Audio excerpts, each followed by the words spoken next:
इस समय पूरे देश में एक सनसनी फैली हुई है, एक हाहाकार फैला हुआ है कि स्टॉक मार्केट की गिरावट कहां तक जाएगी। और सारे निवेशकों के बीच में एक डर बना हुआ है कि ये गिरावट उनके पैसे, उनके पोर्टफोलियो को कहां कितना नीचे और लेकर के जाएगी। इसी बीच सोशल मीडिया पर समीर अरोड़ा जी का एक वीडियो बड़ा तेजी से वायरल हो रहा है, जिसमें उन्होंने सारा दोष, इस पूरी गिरावट का दोष जो मढ़ा है वो मढ़ा है capital gain tax on FIIs के ऊपर लगाया। मतलब उनका कहना है कि ये जो गिरावट है उसके पीछे का सबसे बड़ा कारण है कि एफआईआईज के ऊपर जो आपने कैपिटल गेन टैक्स लगाया हुआ है और जुलाई में फिर उसको 2.5% से बढ़ा दिया, तो वो एक सबसे बड़ा कारण है जिसकी वजह से मार्केट में एफआईआईज बेच करके निकल रहे हैं। हालांकि उसके लिए उन्होंने जो एग्जाम्पल दिया है उस एग्जाम्पल में थोड़ी सी खामियां मुझे नजर आई हैं। उन्होंने कहा कि अमेरिका का इन्वेस्टर अगर यहाँ इन्वेस्ट करता है तो उसको अपने होम कंट्री में टैक्स नहीं देना पड़ता। ऐसा नहीं है।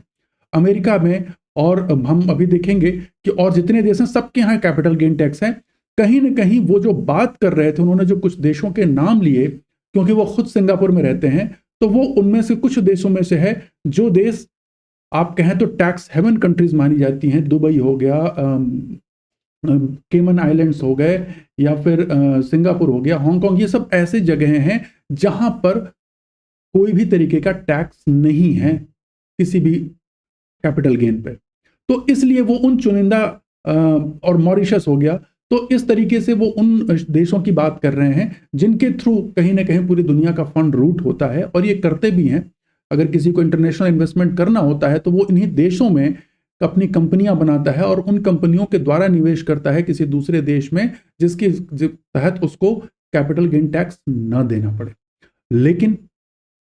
उस देश में, लेकिन होता क्या है कि जैसे इंडिया में, अब वो बाहर किसी देश में जाते हैं तो उनको, उनका कहना है कि ऐसी कंपनीज जब बाहर कहीं इन्वेस्ट करती हैं तो उनको टैक्स नहीं देना पड़ता। लेकिन इंडिया में जो टैक्स दे रहे हैं, इससे उनका जो है, उनकी साइकोलॉजी जो है, उनकी जो प्रॉफिटेबिलिटी है वो इम्पैक्ट हो रही है, अफेक्ट हो रही है, जिसकी वजह से वो बेच करके निकल रहे हैं। हालांकि ये जो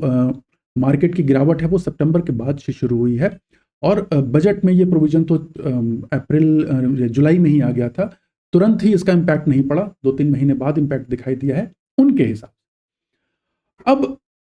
इसमें उनकी जो वीडियो है, अगर उसको आप ध्यान से देखें तो उसमें वो पूरी वकालत करते नजर आ रहे हैं कि सरकार को एफआईआईज के ऊपर में, क्योंकि वो खुद भी एक एफआईआई चलाते हैं, वो एक उनकी उनकी खुद की कंपनी, जो वो खुद भी सिंगापुर में रहते हैं और उनकी कंपनी जो है पूरी दुनिया में निवेश करती है, तो कहीं ना कहीं उनका अपना वेस्टेड इंटरेस्ट है कि अगर सरकार एफआईआईज या ऐसे और इंस्टीट्यूशंस के ऊपर में कैपिटल गेन टैक्स एग्जेम्प्ट कर देती है, तो उनका मानना है कि इंडिया के मार्केट को एक ठहराव मिलेगा, इंडिया में फिर से पैसा आने लगेगा। यहां पर मेरा सरकार से, अगर एक आम जनता की तरफ से कहूं, तो मैं एक आम जनता की तरफ से मेरा सुझाव सरकार से यह रहेगा कि बजाय इसके कि आप एफआईआईज को एग्जेम्प्ट कर दें, आपने जिस प्रकार 7 लाख से बढ़ा करके 12 लाख की छूट दे दी इनकम टैक्स में, आप एक काम करें, अगर आज की केस में मोदी जी की सरकार एक काम कर दे कि हमारे डोमेस्टिक इन्वेस्टर्स की, हमारे जो रिटेल इन्वेस्टर्स हैं, हमारे जो देश के निवेशक हैं, उनको उनको कैपिटल गेन से एग्जेम्प्ट कर दिया जाए, तो मेरा मानना है कि मार्केट में जबरदस्त मनी का फ्लो आएगा। डोमेस्टिक मनी का जो फ्लो रुक रहा है वो जबरदस्त आएगा। जो अभी 5 लाख की जो छूट एक्स्ट्रा बढ़ी है, वो पैसा भी कहीं ना कहीं से घूम के मार्केट में आएगा, और मार्केट को एक ठहराव मिलेगा और कॉन्फिडेंस मिलेगा। साथ ही ये एक मास्टर स्ट्रोक भी साबित होगा, क्योंकि देखिए एफआईआईज, मोदी जी आपको वोट नहीं देते हैं, यहाँ की जनता आपको वोट देगी, तो ये आपके लिए एक मास्टर स्ट्रोक भी साबित हो सकता है, और आपके लिए बहुत बड़ा, एक प्रेजेंट गवर्नमेंट के लिए एक बहुत बड़ा एक स्टेप, साथ में बहुत इंपैक्टफुल स्टेप हो जाएगा। जनता को बहुत बड़ी इससे राहत मिल जाएगी और मार्केट में एक ठहराव आ जाएगा। और जो ये फॉरेन इन्वेस्टर्स है ना, जो ये धमकी देते रहते हैं कि अगर हमको आप अपने टर्म्स पे कहीं ना कहीं वो कार्ड प्ले करते हैं कि हमको आप ये सुविधा नहीं देंगे तो हम फंड नहीं ला पाएंगे, ये सुविधा नहीं, वो मजबूर हो जाएंगे ऊंचे दामों पर खरीदने के लिए, वापस आने के लिए, क्योंकि ग्रोथ स्टोरी इंडिया की अभी भी इंटैक्ट है। अभी तो ये शुरुआत है, आने वाले कई सालों तक इंडिया की ग्रोथ स्टोरी में कहीं कोई डेंट होने की संभावना नहीं दिख रही है। केवल एक काम कर दें कि रिटेल इन्वेस्टर्स को, क्योंकि ये बहुत बड़ा, देखिए रिटेल इन्वेस्टर्स अगर आप डेटा उठा करके देखें तो रिटेल इन्वेस्टर्स कैपिटल गेन में बहुत बड़ा अमाउंट नहीं पे करता है टैक्स के फॉर्म में। कैपिटल गेन में बहुत कम ही लोग हैं जो बड़ा कैपिटल गेन पे करते होंगे, और इसका डेटा पब्लिक है। ठीक है, अगर ये कर दे तो सरकार को बहुत ज्यादा नुकसान नहीं होगा, और बल्कि एफआईआईज पे भी, उनके भी सेंटिमेंट को सुधारने के लिए जो 12.5% की कैपिटल गेन है उनके लिए 10% कर दें, और रिटेल इन्वेस्टर्स, डोमेस्टिक इन्वेस्टर्स के लिए एग्जेम्प्ट कर दें। आप देखेंगे मार्केट में ठहराव भी आ जाएगा, और मार्केट में मनी का ऐसा जबरदस्त फ्लो डोमेस्टिकली स्ट्रांग हो जाएगा कि मार्केट अगेन अपने ऑल टाइम हाई और उससे भी ऊपर हाई बनाने के लिए चल देगा। साथ में जो ये बार्गेनिंग पावर है एफआईआईज की वो खत्म हो जाएगी, हमारे मार्केट की डिपेंडेंसी फॉरेन मनी के फ्लो के ऊपर से हट जाएगी, हमारे पास खुद के पास इतना पैसा है कि मार्केट को वो संभाल सकता है।